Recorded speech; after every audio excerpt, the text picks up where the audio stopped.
Toshimi-san, thank you very much for a kind introduction. I will share my slide.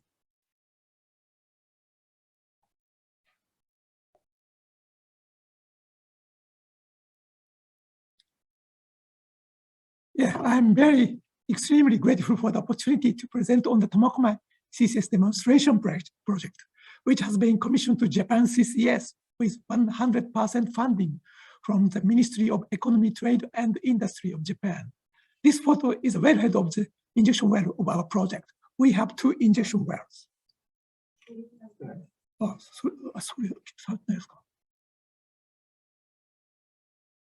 sorry.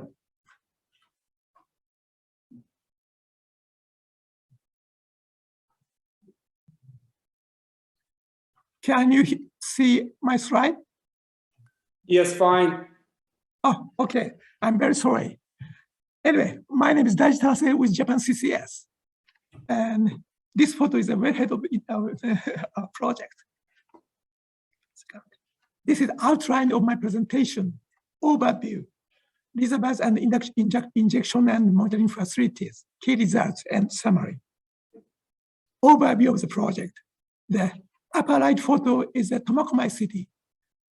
And it's a, sorry, just, oh, upper right photo is the Tomokomai city, a large city in Hokkaido Island with a population of 170,000, about 800 kilometers to the north of Tokyo. Tomokomai is a port city and industrial city and a fishery city. The outer harbor of the Tomokomai port is the CO2 reservoir area of the project. The white circle in the photograph indicate the our offshore storage site. This is the scheme of the Tomokomai project. The CO2 source for the project is a hydrogen production unit in an existing oil refinery. There, hydrogen is produced by a PSA process, and a portion of PSA off-gas containing CO2 is sent to the adjacent CO2 capture facility by a 1.4 kilometers pipeline. After capture and compression, the CO2 is injected into 2 offshore subsurface reservoirs. The sandstone layer of the lower quaternary Moebius formation of about 1 kilometer deep below the seabed, and the volcanic and volcaniclastic rock layers of the Miocene Takinove formation of about 2.4 kilometers deep. The project was launched in 2012, and it took 4 years for construction. CO2 was injected over 3 years and 8 months. In November 2019, we completed 300,000 tons of CO2 injection. This is a bird's-eye view of the capture and injection facilities. Blue arrows show the flow of PSA off-gas coming from the refinery, the capture facility with 3 towers, and the red arrows of the captured CO2 to the injection wells. Next was the reservoirs and injection and monitoring facilities. This is a geological cross-section from land to sea, which indicate the locational relationship between deviated injection wells, red lines, and reservoirs and cap rocks. The left is a diagram of the injection well for the Moebius formation. The drill depth is 3.6 kilometers. The maximum inclination is 83 degrees. The right is a diagram of the injection well for the Takinove formation. The drill depth is 5.8 kilometers, and the maximum inclination is 72 degrees. The injection interval of the both injection wells are completed with slotted liners longer than 1 kilometer. This is a layout of the monitoring facilities from view. The red lines are injection wells. Green circles are observation wells named OB1, OB2, and OB3. The gray line is an ocean bottom cable, OBC, of 3.6 kilometers length on the seafloor. The orange symbols are 4 ocean bottom seismometers, OBS, on the seafloor. One onshore seismic station, a yellow square, was placed in the western area of Tomokomai city. The white 6 kilometer square is the microseismicity monitoring area, where we observe seismicity intensively. This figure is a schematic diagram showing the deployment of various sensors. The 2 injection wells, red lines, are equipped with downhole pressure and temperature sensors. The 3 observation wells, green lines, are equipped with downhole pressure and temperature sensors, and 11 seismic sensors in total. A line of OBC, a gray horizontal line, is equipped with 72 seismic sensors. Next are key results.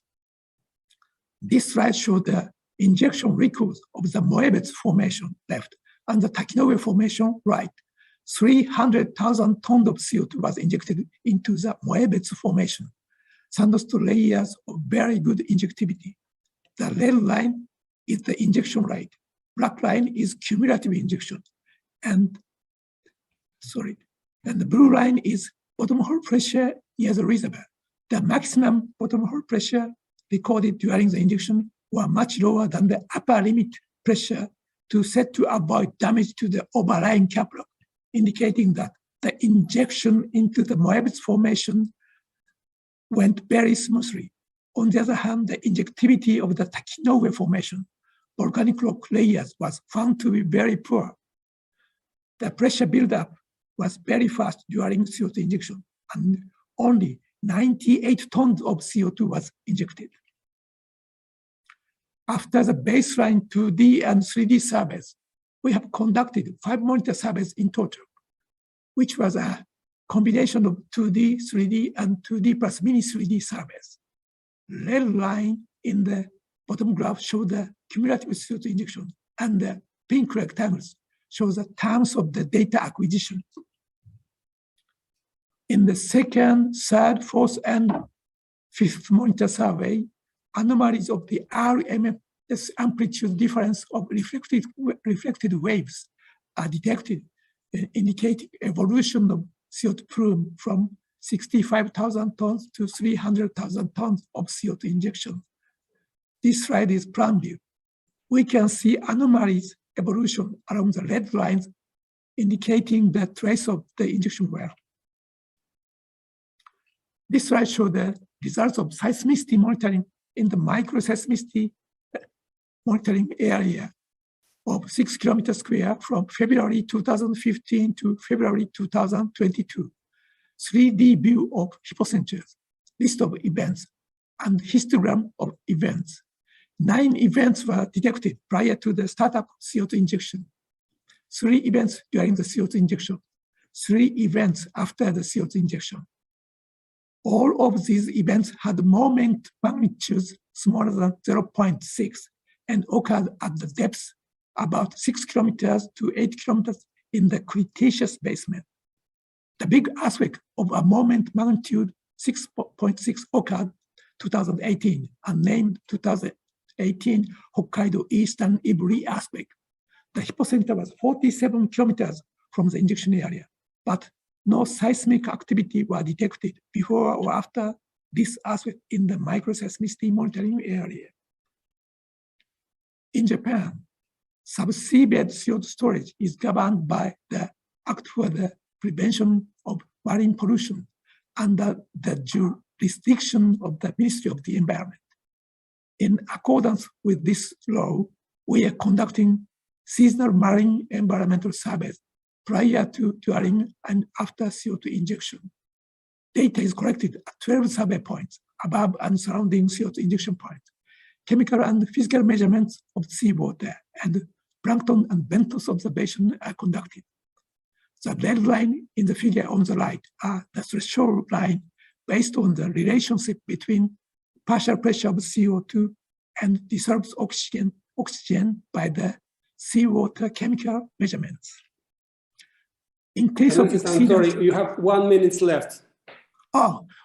In case of the exceedance of over the threshold line, we are required to conduct a side-scan sonar survey for above detection, pH sensor survey, and chemical remeasurement of the seawater as follow-up surveys. To date, we have conducted follow-up surveys on 4 occasions. Each time resulted in no bubbles from the threshold, no anomalies of pH, and no exceedance of the threshold. We have reported all the results to the Ministry of the Environment and received the official statement of the ministry on each occasion that seepage or threat of seepage of injected CO2 into the ocean once detected. The big aspect in Japan is, big issue in Japan is earthquake. The 2018 Hokkaido Eastern Iburi earthquake struck the islands of Hokkaido on September 6, 2018. The plan view on the left and the cross-section on the right the epicenter was 30 kilometers away from the CO2 injection site at the depth of 37 kilometers of the direct distance of 47 kilometers. But there was no damage to the capture and injection facilities and reservoirs. This summary, I will skip this slide. Anyway, I apologize for speaking so quickly. Thank you very much.